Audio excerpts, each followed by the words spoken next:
A celebration of life, that song is, and the joys it can bring. It has been, some of you may have figured this out already, on my brain's playlist quite a bit in recent weeks and months, undoubtedly owing to the upcoming wedding of the youngest of my two daughters. 39 days, I think. The song is a reminder of the wonders of life, sung by a group of people whose everyday experiences were something less than wonderful. As Tevye sings, life has a way of confusing us, blessing and bruising us. So, what are we going to do? We'll sing L'chaim, to life. And then he continues, God would like us to be joyful even when our hearts lie panting on the floor. How much more can we be joyful when there's really something to be joyful for? Gives you something to think about, something to drink about. Drink L'chaim, to life. Something to think about. In the play, the thinking is a little bit obscured by the drinking. But since we're not drinking today, drinking is not a Yom Kippur tradition, I want to invite us to consider what moments like this, Yom Kippur, a child's wedding, whatever moves us to gratitude for the gift of life, really gives us to think about. Personally, what I think about is awe. To talk about awe is to talk about the marvels and the wonders of existence, every moment that makes life worth living. Sometimes awe takes hold of us when we consider the grandeur of the universe. Sometimes awe grips us when we behold some earthly glory, a sunset, the changing colors of the autumn, the bloom of spring. Sometimes awe seizes us at moments when we feel the intensity of our connections to dear and supportive friends, loving and committed life partners, the children whom we cradle and later escort to the chuppah. Even in our increasingly secular world, few are ready to abandon the quest for awe, for the sense of radical amazement that we often call spirituality. Spirituality is one of those difficult to define concepts. It seems to defy what we've learned from science. If there's a hot topic that arises among humanists, it's frequently spirituality. A religious man like Tevye would have seen God in moments of gratitude, of awe, of rejoicing. In their wooden shtetl synagogues, they would have expressed spirituality through gratitude to God as master of the universe. They did so upon seeing a rainbow or beautiful trees or fragrant herbs and flowers, interesting animals, beautiful and wise people. Thanks for each of these and for all kinds of joyous moments, for the universe and all that it contains, continue to fill Jewish prayer books to this day. But we humanists, humanistic Jews, neither worship gods nor reach out beyond ourselves to a higher intelligence. As a result, we've acquired a bit of a reputation for lacking spirituality, for a deficiency in feeling gratitude for life and its wonders. One of the first things I'm often asked when introducing humanistic Judaism to newcomers is, how can you be spiritual if you don't believe in God? I often reply, well, it's true, I don't believe in God.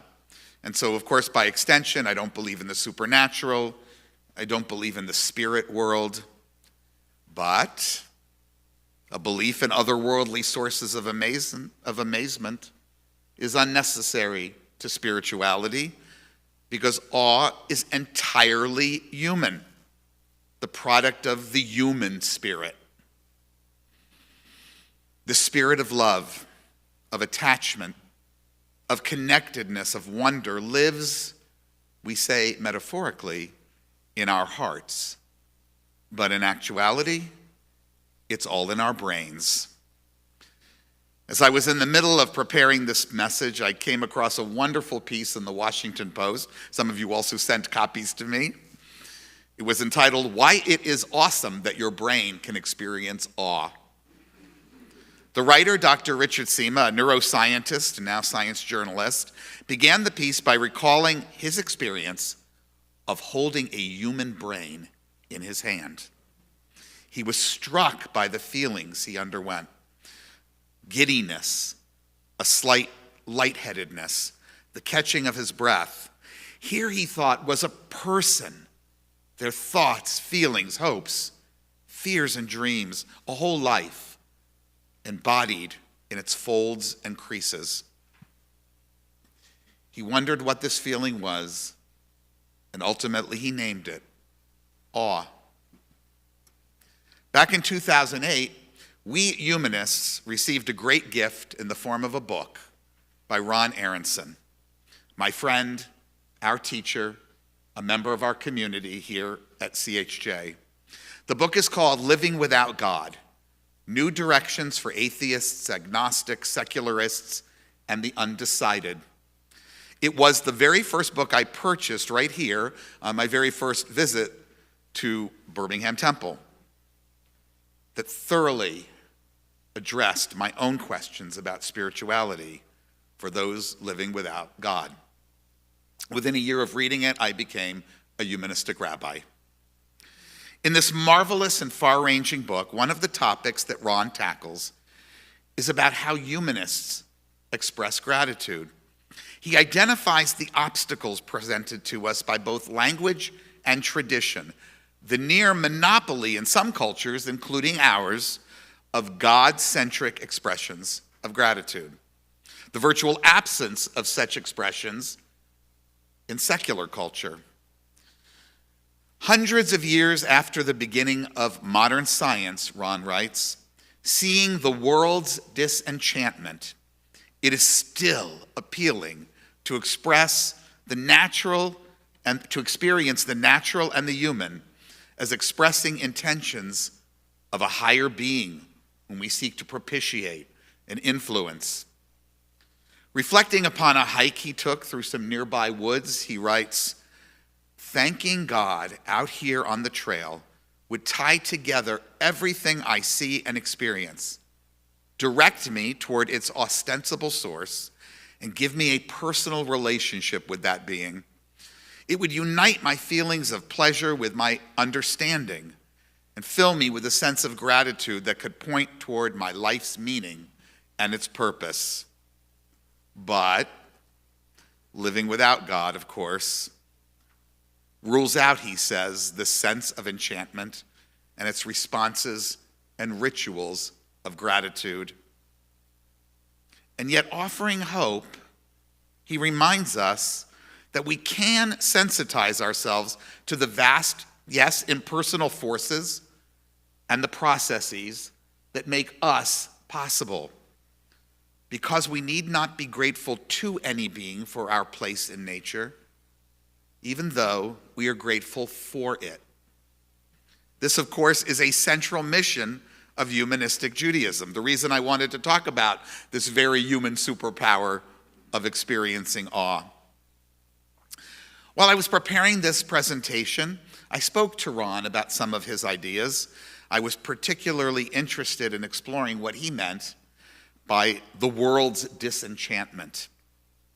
When I think of disenchantment, I associate it with the rude awakening to reality that launched me into the unfamiliar, and as I then mistakenly believed, before I joined our movement, what I thought to be the untethered task of working as a godless rabbi. Ron discussed with me ways in which the scientific revolution was really responsible for secularism's disenchantment, how it deprived those who were attracted to the scientific explanation for things of the traditional, otherworldly, transcendent explanations for our existence. This, in turn, stripped the secular-minded of the practice of worshiping and exalting the sources of our existence, raising, for me, I know some of you, and many other secularly oriented, yet somehow still spiritual people, the enormous challenge of expressing gratitude for the privilege of being alive, having deleted from necessity the older object of our gratitude. There are significant reasons for us to continue to seek moments and experiences of awe. In his article about our brains and awe, Dr. Simas points out positive experiences of awe have been found to increase feelings of well-being, life satisfaction, and a sense of meaning. Fortunately, as Ron Aronson and others have succeeded in convincing so many of us, secular disenchantment need not deprive us of experiencing awe. We must, however, instead cultivate new ways to think about it, about gratitude, about appreciation for what can be a beautiful and inspiring in life or in sheer existence.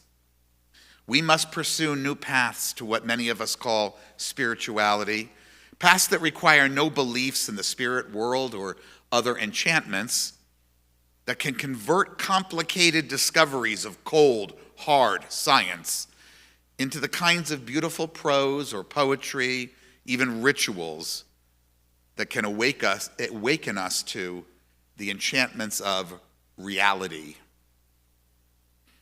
It's not easy to do this all at once. Human beings have been cultivating rituals, holidays, blessings that serve as vehicles of our awe for thousands of years. It takes patience and experimentation to adapt and recreate these as effectively as the ones that have circulated in our culture and every other culture for so long. Jewish tradition has been particularly adept at creating meaningful prayers, rituals, ceremonies, and celebrations that cover really any opportunity for awe and gratitude. Consider the majesty of this snippet of a prayer from an ancient psalm, which to this very day is being adapted to new musical settings. Ma rabu masecha Adonai, kulam bechochma sita, mal'ah haaretz kinyanecha.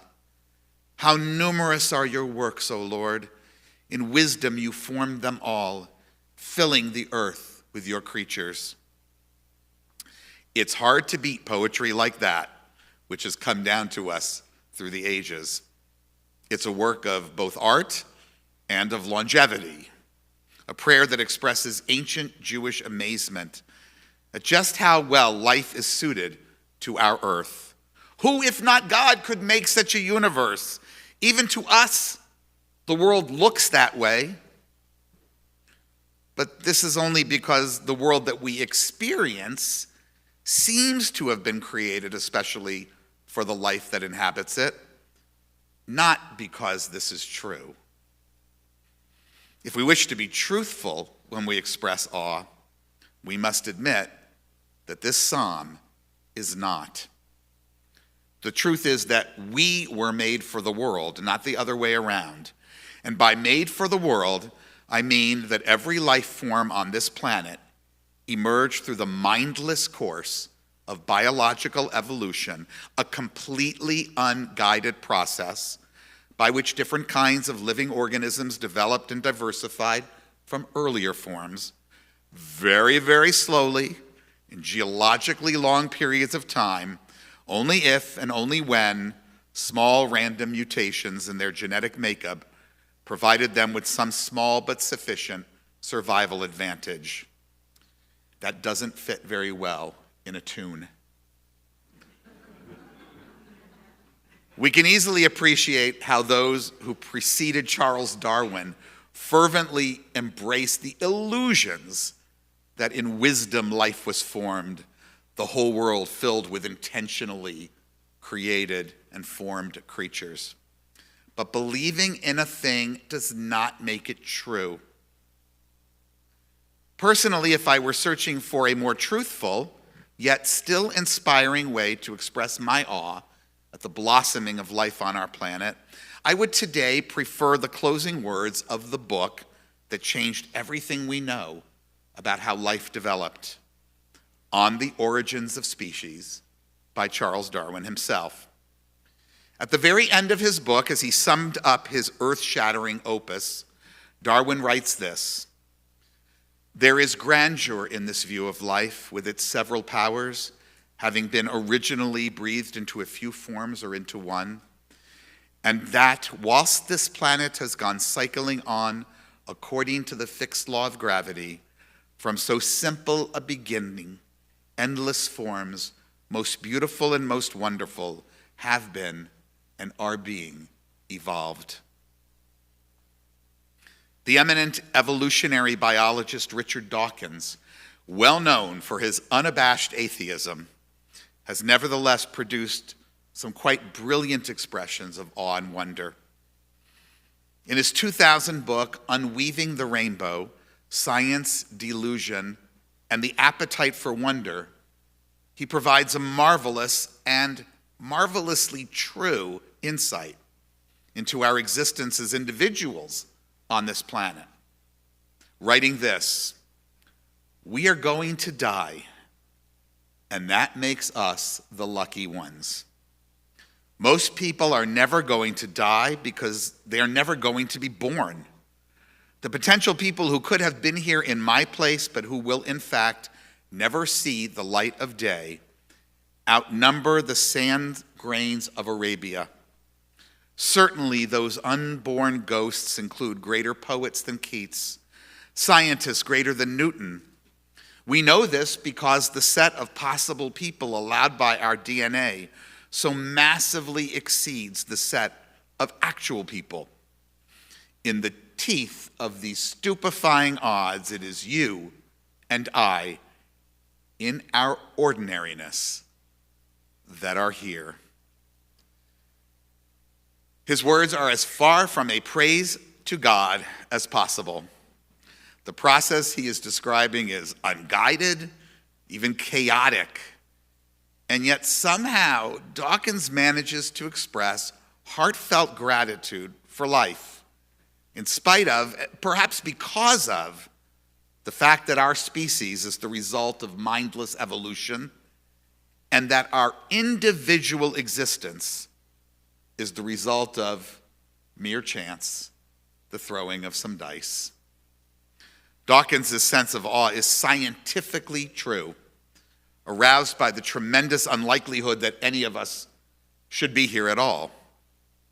It springs from his amazement that despite these most extraordinary odds, here we are in our ordinariness.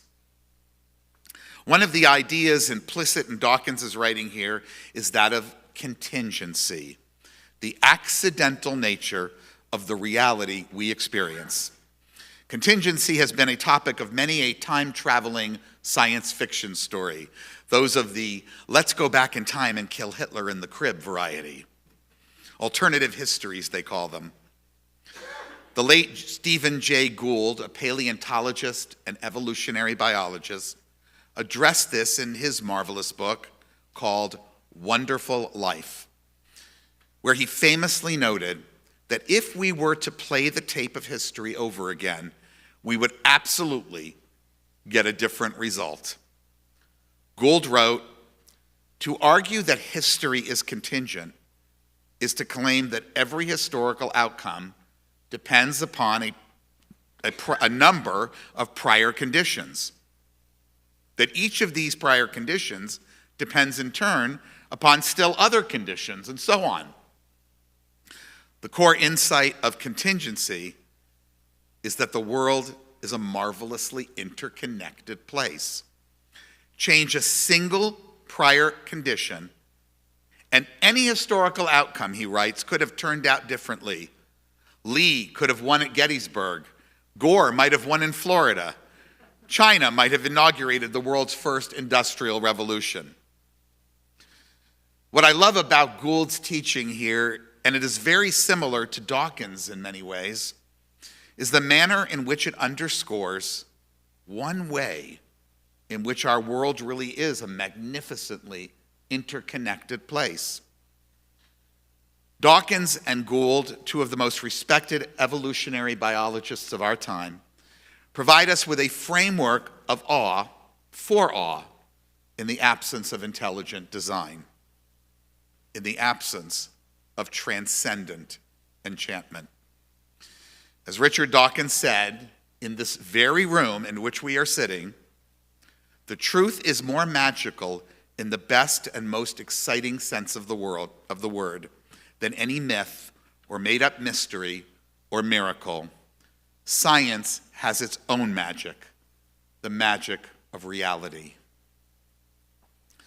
For those who are spiritual but not religious, a growing number of people in our country, I cannot imagine a stronger source of naturalistic spirituality than Gould's idea of interconnectedness. On its own, as an explanation of human history, it's already powerful in its magnificence.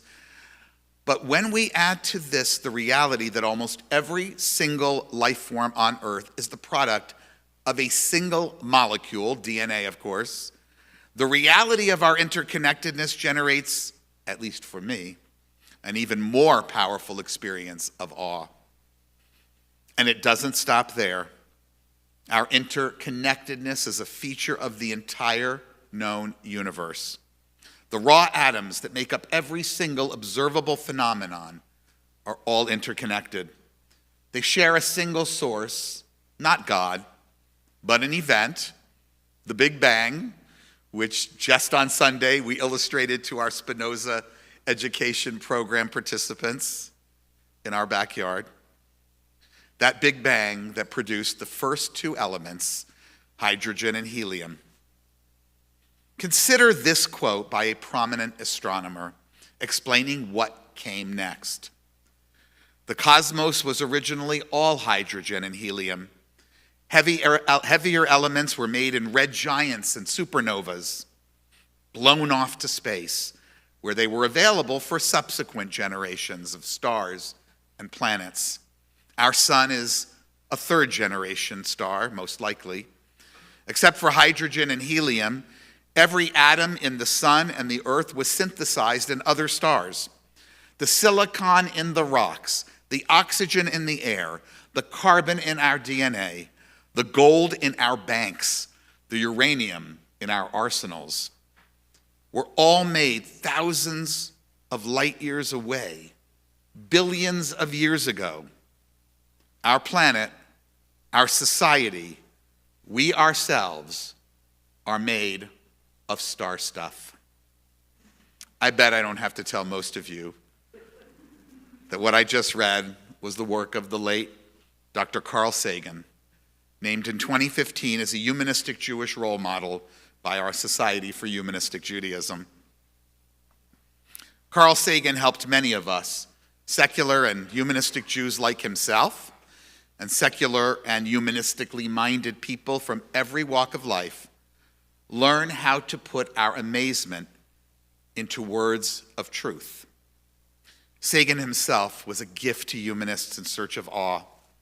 When I speak to people about humanistic Judaism, the very first thing that I share with them is his stunning elocution about yet another source of our disenchantment, the vast coldness of the universe, which somehow he managed to discuss in a way that transformed it into one of the most outstanding expressions of humanism that I've ever heard. I never grow tired of these words from his book, The Pale Blue Dot. For those of you unfamiliar with it, Sagan was inspired by an image taken by Voyager 1, the first deep space Earth probe, launched by NASA in 1977. In 1990, as the spacecraft was departing our planetary neighborhood, headed for the fringes of our solar system, Carl Sagan suggested that it be turned around to take one last picture of us, of the pale blue dot we call Earth. And so from almost 6.5 billion kilometers, Voyager captured a small, yet still enormous sliver of our little far-flung neighborhood of stars and planets. From there, in the photo, the earth was practically lost. It was but a tiny point of light, 12 1/100ths of a pixel in size. It was so small and undistinguished that NASA needed to enhance it for those who did not know where to look. And the picture we usually show is enhanced. They had to brighten it. Couldn't see it from a distance. And then Sagan wrote, "Consider that dot. That's here. That's home. That's us. On it, everyone you love, everyone you know, everyone you've ever heard from, every human being who ever was, lived out their lives.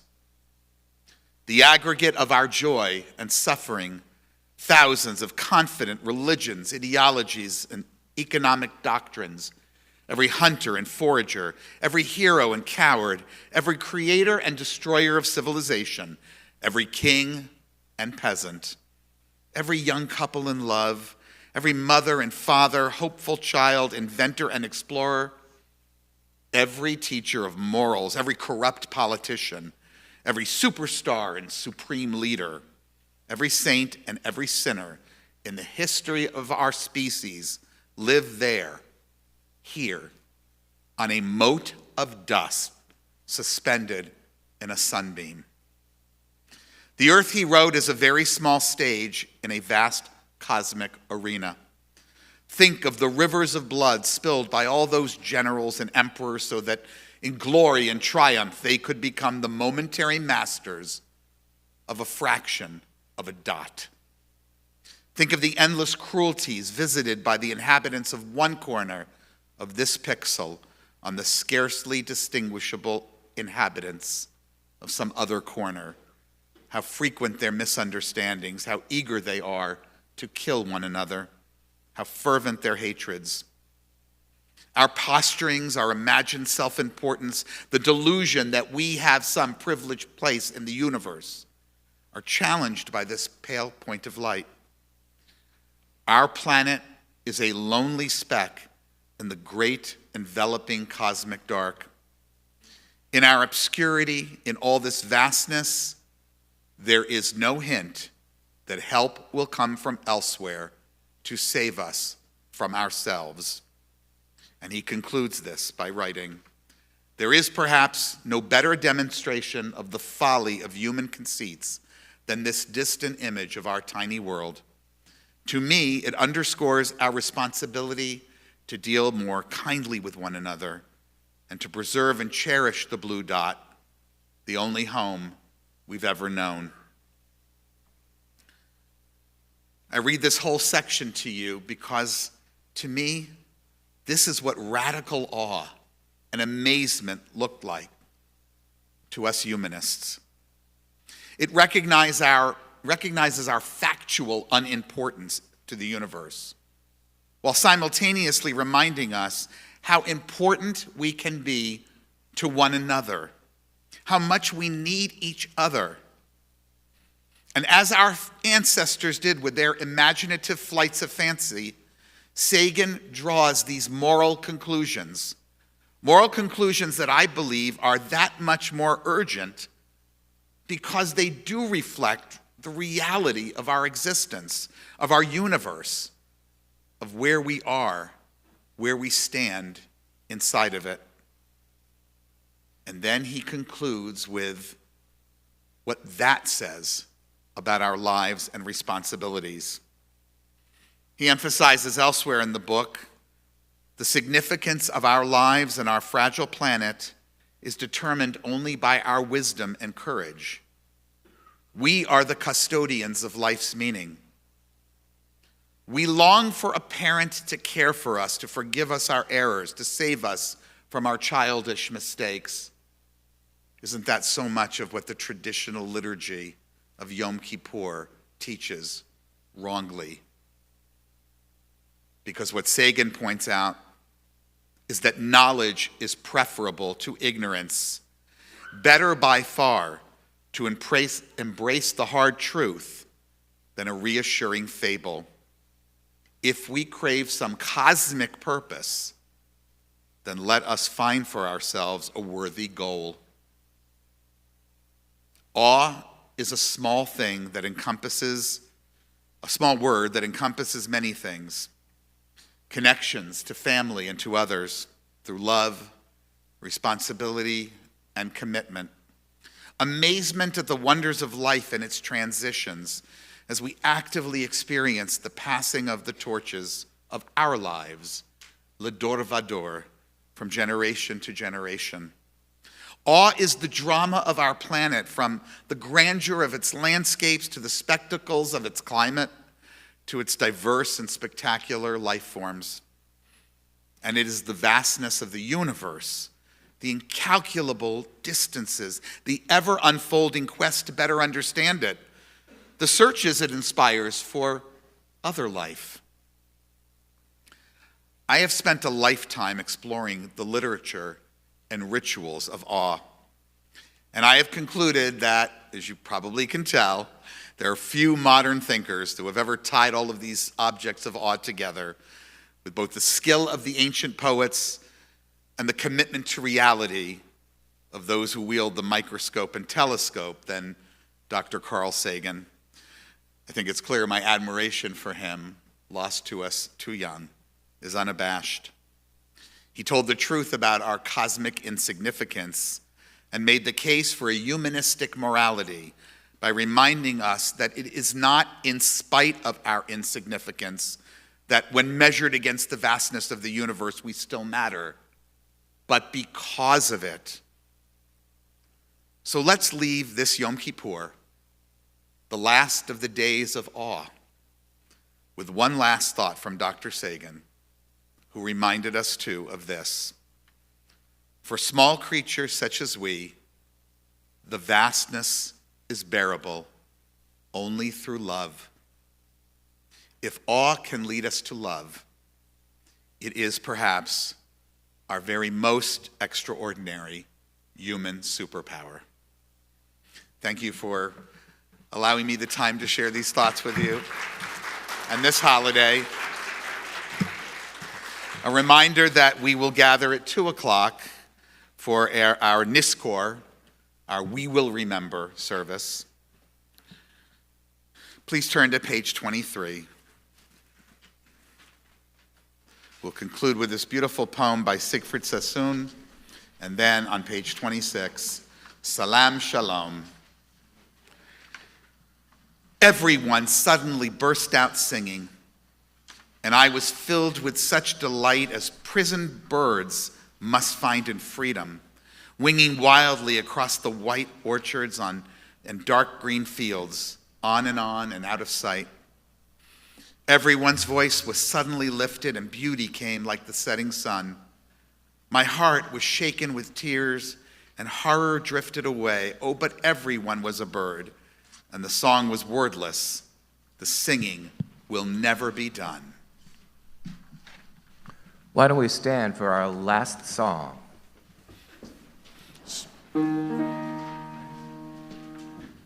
Od Yavo Shalom Aleinu, Od Yavo Shalom Aleinu, Od Yavo Shalom Aleinu, Ve'al Kulam. Od Yavo Shalom Aleinu, Od Yavo Shalom Aleinu, Od Yavo Shalom Aleinu, Ve'al Kulam. Salam, Salam Aleinu, Ve'al Kol Ha'olam. Salam, Salam, Salam, Salam Aleinu, Ve'al Kol Ha'olam. Salam, salam. Od Yavo Shalom Aleinu, Od Yavo Shalom Aleinu, Od Yavo Shalom Aleinu, Ve'al Kulam. Od Yavo Shalom Aleinu, Od Yavo Shalom Aleinu, Od Yavo Shalom Aleinu, Ve'al Kulam. Salam Aleinu, Ve'al Kol Ha'olam. Salam, salam. Salam Aleinu Ve'al Kol Ha'olam. Salam, salam. Salam Aleinu Ve'al Kol Ha'olam. Salam, salam. Salam Aleinu Ve'al Kol Ha'olam. Salam, salam. Thank you to our musicians. Thank you to everybody who put this together. Good shantiv, everybody. Good job, guys. Thank you very much. Oh, thank you. So I will trade you a folder for an envelope. Oh, all I right. love envelopes. I have a bunch of stickies in here. Is that okay? I'm gonna leave it. It's probably just gonna be me again. Yeah. That's a bunch of music now. Is that still in there? It's in there. Oh. Because I was hurrying.